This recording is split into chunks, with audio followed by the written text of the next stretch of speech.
अक्षय sir काय झालं? हो सर अक्षय सर प्रमोशन आहे. अक्षय सर बाजूला करा.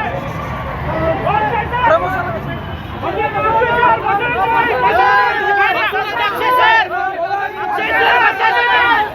अक्षय सर बसायचं नाही.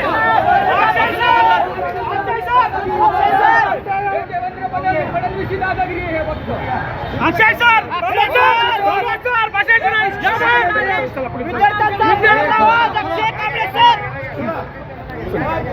आज आपले पुणे गांधी चौकामध्ये काही स्पर्धा परीक्षा करणारे विद्यार्थी आहेत. आज आपण त्यांच्याकडून जाणून घेणार आहोत.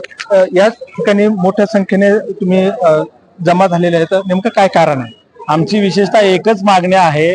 जे वय गणक बाबतीत आयोगानं एक जो अध्यादेश जारी केला, जो 1 नोव्हेंबर 25 पासून, आमची एकच मागणी, एकच म्हणजे साधी मागणी, वय गणकचा जो तारीख आहे 1 जानेवारी 25 धरा.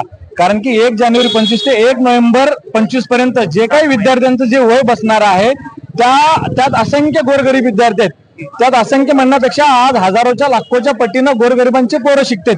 ज्या पोरं आज ह्या वय गणकमुळं किंवा ह्या तारखेमुळे ते आउट होणार आहेत किंवा ह्या सिस्टीम मधनं बाहेर पडणार आहे, ही कुठेतरी गोष्ट नव्हती व्हायला पाहिजे, ही कुठेतरी गोष्ट व्हायला नाही पाहिजे. म्हणून आज एवढ्या संख्येने आज गोरगरिबांची मुलं रस्त्यावर आलेले.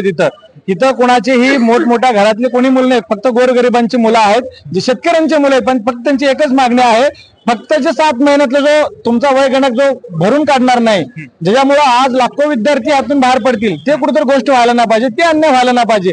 ती फक्त मागणी आम्हाला शासन दरबारी मांडायचं, ती फक्त मागणी आम्ही आयोगाच्या दरबारी मांडायचं, एवढं एकच आमचं साधा आज ती रास्त मागणी आहे. परीक्षा देखील पुढे ढकलण्यात आलेली काही कालावधीने. वेळोवेळी परीक्षा पुढे ढकलण्यात आली. आमची मागणी ही मागील 7 ते 8 महिन्यापासून वेगवेगळ्या ज्या काही लोकप्रतिनिधी आहेत, मंत्री महोदय आहेत, आतापर्यंत आमच्याकडे एकूण ज्या 80 आमदारांच्या लोकप्रतिनिधींचे आमच्या सपोर्ट बद्दल पत्र आहेत. एवढे पत्र, एवढ्या सगळ्या गोष्टी शासनाला आम्ही दिली, शासनाच्या दरबारी दिली. पण आज रोजी कुठेही पद्धतीनं म्हणजे वेळोवेळेला शासनानं सोयीनुसार तारीख बदलली. पण आज विद्यार्थ्यांसाठी का शासन नाही? आज विद्यार्थ्यांसाठी का आयोग नाही? आज कुठेतरी आयोग विद्यार्थ्यांच्या मागणीसाठी कुठेतरी पेपर पुढे घ्यायला पाहिजे. सरकारने काय भूमिका घ्यायला पाहिजे या बाबतीत? विद्यार्थ्यांच्या बाबतीत काय वाटतं? सरकार दिरंगाईमुळे 7 महिने ऍड लेट झालेली आहे. आणि काही मुले असे आहेत की जे फक्त 15 दिवस, 1 महिना किंवा 2 महिने यामुळे हे फॉर्म भरू शकले नाही. विद्यार्थ्याची एकच मागणी आहे की फक्त जो दिनांक आहे तो 1 जानेवारी 2025 पकडा. कोणाची अशी मागणी नाही की परीक्षा पुढे जावी किंवा असं नाहीये. फक्त एकच मागणी आहे की कालावधी जो आहे तो 1 जानेवारी 2025 कारण की काय, तो आयोगाने 1 नोव्हेंबर 2025 असा पकडलेला आहे. एकच मागणी आहे सर. कारण की ह्यातला मागणी म्हणजे आमची जी आता जे आमच्या विद्यार्थी मित्रांनी सांगितले की आम्हाला पेपर पुढे पण ढकलायचं नाहीये. आमची फक्त ही जरी मागणी मान्य झाली तरी आम्ही 4 तारखेला पेपर देणार आहेत. आमच्या सगळ्यांच्या अभ्यास, सगळ्या गोष्टी आमच्या आहेत. फक्त एकदा पेपर झाली परत रिट्रोस्पेक्टिव्हली जे कायद्याच्या भाषेत आहे, कायद्याच्या भाषेनुसार रिट्रोस्पेक्टिव्हली हे आम्हाला लागूच होणार नाही. म्हणजे सगळे विद्यार्थी बाहेर पडणार. त्यामुळे ह्यांच्यासाठी ही निर्णय तातडी, जेवढा परीक्षेच्या आधी जेवढा निर्णय हा लवकरात लवकर होईल तेवढा आमच्या सर्व विद्यार्थ्यांसाठी, जे गोरगरिबांची मुलं आहेत ह्यांच्यासाठी खूप फायद्याचा आहे. त्यांना फॉर्म भरता येईल किंवा त्यांना ह्या सेवेत येता येईल किंवा ह्या प्रक्रियेत येता येईल.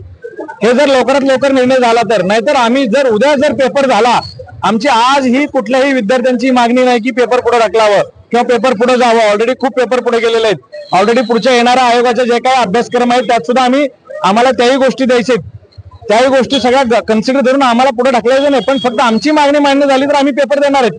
पण आम्हाला असं कुठेतरी वाटतं की आमच्या स्वार्थासाठी ज्या ह्या 7 महिन्यातले ज्यांचे वय बसणार आहे, जे 7 महिन्याचे विद्यार्थी आहेत, ह्यांच्यावर कुठेतरी अन्याय अत्याचार होऊ नये ही आमची मागणी आहे. या ठिकाणी मोठ्या संख्येने विद्यार्थी जमा झालेले आहेत.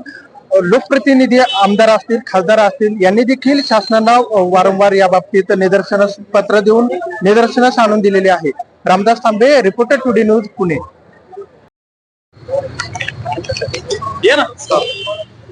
आज आम्ही सर्व विद्यार्थी मिळून इथं गांधी चौकात आलेलो आहे. तर आमची एवढीच विनंती आहे, आम्ही काय सरकारच्या विरोधात नाही किंवा आम्ही पोलिसांच्या विरोधात नाही. आम्ही बऱ्याच दिवसापासून PSIच्या वयवाढीच्या संदर्भात शासन स्तरावरती पाठपुरावा करतोय.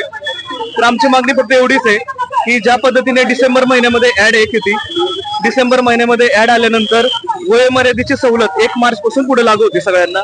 आणि ही जी ऍड आहे ती PSI म्हणजे थोडक्यात महाराष्ट्र संयुक्त पूर्व परीक्षा 2024 आहे.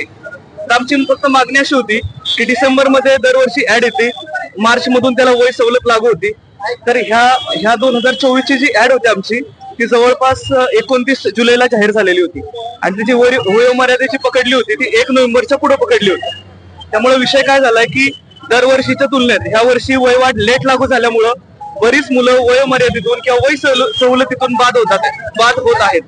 त्यासाठी आमची सरकारकडे किंवा सीएम साहेबांकडे एवढीच एक विनंती आहे की जी ऍड आपल्या समजा टेक्निकल अडचणीमुळे असेल किंवा अजून कुठल्या अडचणीमुळे ज्यामुळे ऍड आपली लेट झाली होती आणि आपले वयोमर्यादा उलटणाऱ्या विद्यार्थ्यांना त्याचा त्रास होत होता, सरकारला सीएम साहेबांना आमची विनंती आहे की 1 वर्षाचा JR काढून आमच्या सर्व विद्यार्थ्यांना वय सवलत लागू करावी आणि त्यांना घेऊन परीक्षा घ्यावी एवढी आमची विनंती आहे. जर हा JR लागू केला नाही तर जवळपास 10 ते 15,000 विद्यार्थ्यांना नुकसानीला सामोरे जावं लागतंय.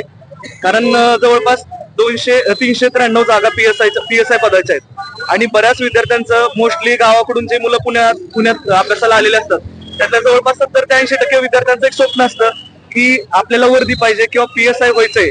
ह्या उद्देशानेच ती मुलं आलेली असतात.